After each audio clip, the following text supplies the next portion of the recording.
Standardization of South Asian Sanskrit pronunciation.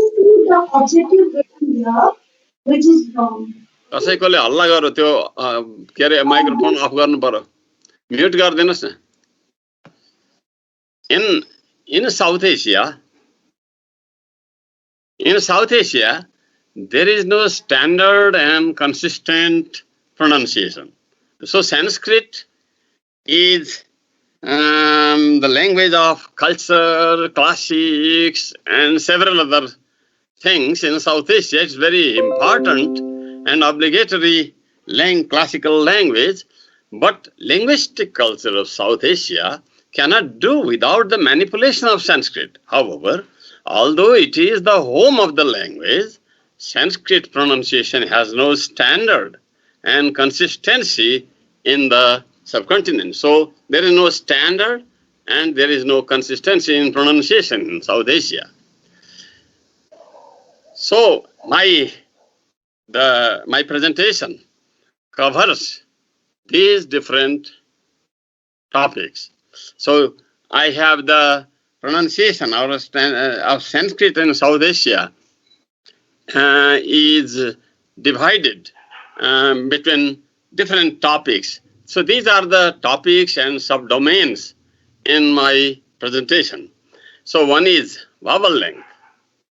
The syllabic consonant is another one. Anyway, it will come slowly. So let me go. So inconsistency, both in mainstream readings and Vedic recitations.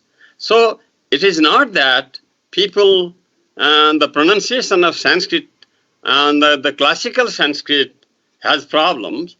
Even in the recitation of the Vedic text, there is problems and there is lack of consistency. It is therefore that not only the pronunciation of predominant Sanskrit borrowings in standard lexicons of South Asian languages, where phonological nativization is natural, but paradoxically, such a process has been the characteristic of mainstream reading and recital of Sanskrit texts, including the Vedic ones. Some in 150 BC, so Patanjali writes that Purakalpa etadashit sanskarottaro kalam brahmana vyakaranam smadhiyate tebhyas tattat sthanakarananu pradanagyebhyo vaidika shabda upadishyante tat adyatve na tatha vedam aditya tvarita vakaro bhavanti tvarita vaktaro bhavanti vedanno vaidika shabda siddha lokatsa laukika anarthakam vyakaranam iti tebhya eva vipratipanna buddhibhyo adhyeptribhya surhid bhutva acharya idam shastram anvachakshe. So this is what Patanjali writes in his Mahabhashya. So Patanjali has noted that his contemporary students of the Vedic texts were weak in phonetics, and that's why he had to write his grammar. But none of the Sanskrit Pandits and corresponding universities of South Asia has taken Patanjali's urge to teach standard pronunciation of Sanskrit. Paradoxically, Sanskrit pronunciation is not taught in any of the Sanskrit universities of South Asia. And so Sanskrit, the so-called correct pronunciation of Sanskrit is based on, is spoken or recited with the help of the phonemes of the native languages of South Asia. So role of Vedic phonetics in the birth of Western phonetics. Firth 1934 says that without due knowledge of Vedic pratishakyas, neither the concept of phoneme could have germinated in the mind of Jean Baudouin de Courtenay, 1870 Courtenay student, nor the Western phonetics could have developed in the 19th century London by Henry Sweet. So Firth says that without the due knowledge of Sanskrit pratishakyas, Neither the phonology could have been born, neither nor the London School of Phonetics could have started. Siddheshwar Burma. Siddheshwar Burma, it is also paradoxical that it was Siddheshwar Burma who worked on the phonetics, Vedic phonetics or the phonetics of Sanskrit, correct pronunciation of Sanskrit. So first book he was awarded with the D.Litt degree in 1927. So first seems to have based his observations on the research findings of Siddheshwar Burma, who was awarded D.Litt degree in 1927 under the supervision of William Jones, Ralph Lilly Turner and Jules Bloch from the University of London. His dissertation was published under the title Critical Studies in the Phonetic Observations of Indian Grammarians by Royal Asiatic Society in 1929. There is another paradox. Although Siddheshwar Burma did the research work on Vedic phonetics or phonetics of correct pronunciation of Sanskrit, but Burma's book, since 1929, there were 21 different editions of Burma's book, the critical observations. But Allen, 1953, writes a book called Phonetics in Ancient India. Allen's book was based on Siddheshwar Burma's research, but he does not cite Siddheshwar Burma. He does not cite. So this is sort of there is sort of copyright problem in Allen's 1953's Phonetics in Ancient India. So, and if you search this book, 1927, Siddheshwar Burma 1927 or Siddheshwar Burma 1929 in the internet, you cannot locate this book. Only the Indian edition, which was the second edition of Siddheshwar Burma 1961, you can find in the net, and none of the researchers or none of the Western scholars cite Siddheshwar Burma's the D.Litt dissertation. Shiksha.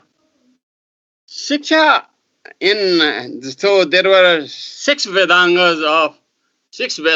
Among the six Vedangas, the first Vedanga was Shiksha. Shiksha today means education, but in the Vedic literature, Shiksha means pronunciation. So Shiksha is the name of the six Vedangas, which is commonly translated as education these days, primarily meant teaching pronunciations of the Vedic text. But paradoxically, none of the South Asian universities gives any course on standard Sanskrit pronunciation. The result is the camouflage of as many varieties of allophones of Sanskrit phonemes as there are mother tongues in South Asia. Absolutely, there is no standard for Sanskrit pronunciation in the region. As the schools of teaching correct pronunciation of Vedic text dispersed from its original home, there developed varieties of Sanskrit readings, which gave birth to different pratishakyas and shiksha texts. But the phonetic treatises teach how a particular allophone of a given phoneme should be articulated in that particular branch. This gives the picture of Sanskrit dialects. So the recommendations of this paper recommends that Sanskrit universities in the region should develop a common standard variety of reading, reciting, and teaching Sanskrit. So this is my recommendation, and the issues let me highlight. And so in Sanskrit, there are the only U and E have vowel length. So E, U, U. So only these two vowels have vowel length. Other vowels do not have vowel length. But in in South Asian languages, most of the South Asian languages do not have vowel length. South Asian means Indo-Aryan languages do not have vowel length except for Kashmiri. Kashmiri has 3 levels of vowel length.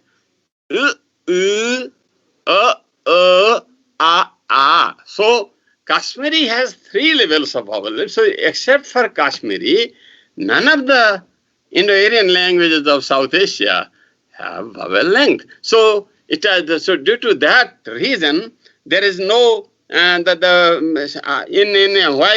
while speaking Sanskrit, the Sanskrit Pandits will say, Maya sitaya saha odanam khaditam, Maya sitaya saha odanam khaditam. Maya sitaya saha odanam khaditam means I ate rice with sugar. Maya sitaya saha odanam khaditam means I ate rice with sita. But in South Asian Sanskrit, there is no difference between sitaya saha and sitaya saha. None of the Sanskrit Pandits differentiate vowel length in South Asia. That's the same is the case with the diphthongs of Sanskrit, which are only I and OU. Cha, cha, ja, ja, these affricates in the Sanskrit affricates are all palatal, talabya. But most of the in our region, in Nepal or in the vicinity of the Himalayas, in Bengali and Assamese, the affricates are alveolar. But still, the Sanskrit Vyakarana, Sanskrit Pandits, they say, Cha, cha, ja, ja are talabya ichu yashanam talu of Panini's sutra. So, but when they pronounce cha, cha, ja, ja, although they claim it is palatal, paradoxically their pronunciation is alveolar only. Similar is the case with retroflex sounds. The Sanskrit retroflex were all tata, dada, they were retroflex. Retroflex means to articulate each of these sounds, the tip of the tongue should be curled back. But paradoxically, the Dravidian languages and Marathi, they have retroflex ta. But all the North Indian languages, they pronounce alveolar ta. In their pronunciation, there is no retroflex ta. Similar is the case with Nara La. Ritu lasanam danta. So, na is supposed to be a dental sound in Paninian Sanskrit. But na, ra, la, they are all alveolar. Although na is alveolar, but people say, the Sanskrit Pandits teach that it is dental rather than alveolar. Similar is the case with va. The labiodental va, Sanskrit it is labiodental, madhava. But in today's Sanskrit, they recite Yajurveda like this. Vishwani deva sabitar. So Vishwa. So there are in Vishwa there are 2 vas, but the first va is pronounced as ba, while the second va is pronounced as va. Both are bilabial. None of the words in Vishwa of Nepali Pandits or the Pandits of North Indian Pandits pronounce it labiodental. Excuse me, sir, 5 minutes. Okay, can I abruptly stop? Because I have no problem. Okay, let me. No, sir, yes. If there are 5 minutes, I can. Yes, yes, sir. 5 minutes are more than sufficient. Yes, so similarly, the Sanskrit has 3 places of sibilants. Sha, sha, sha. Palatal. Sha, sha, sha. This is retroflex. And sa is alveolar. But these 3, so none of the Pandits of South Asia pronounces all the three shas correctly. So they do not have different pronunciation. Similar is the case with sha and jna. So Sanskrit says that it is the sha is the combination of ka followed by sha. But Kshetri, there is no ka. Kshetri, kaksha, there is no sha. So similarly, jnana, there is no ja. So in the Nepali Pandits will pronounce ksha as cha and jna as jna. Marathi Pandits pronounce jna as dna. Dnaneshwari. So there is no consistency in pronunciation. So if you go to Tamil, the Tamil Pandits, for them, chala, chala, kshala, jala, jala, all are shala. Chala, they will say, when they read chala, chala, chala, jala, jala, sala, for them all are sala. Similar is the case with Asamiya Pandits. Asamiya Pandits, for them, chara, they pronounce sara. Sara, they pronounce hara. And hara, they pronounce correctly. So, chara, sara, hara. Chara is pronounced as sara. Sara is pronounced as hara. And hara is pronounced correctly. So, in this way, similarly, the Jumli, in Jumli, sa is voiceless, pronounced voiceless ha. So, saptaha is pronounced haptaha. And hapta is pronounced voiced ha. Hapta, haptaha. So, Kashmiri, I have told you, and let me finish. This is so similar. A and a. Let me see. Basic tones. The Vedic language was tonal. So the fifth variation, Udatta, Anudatta, Swarit. Udatta was high, Anudatta was low, and Swarit was circumflex or contour tone. But none of the Sanskrit Pandits pronounce it correctly. Similarly, the problem of Anushwara and Visarga are also problems, and there are many problems related to syllable structure and its implications. So let me end up my presentation with Maithili. So when a Maithili speaker pronounces Thai as Asthai and Asthai as Asthai, so this is the case with the pronunciation of Sanskrit in South Asia. Let me end up my presentation. Thank you. Thank you, sir, for your insightful presentation.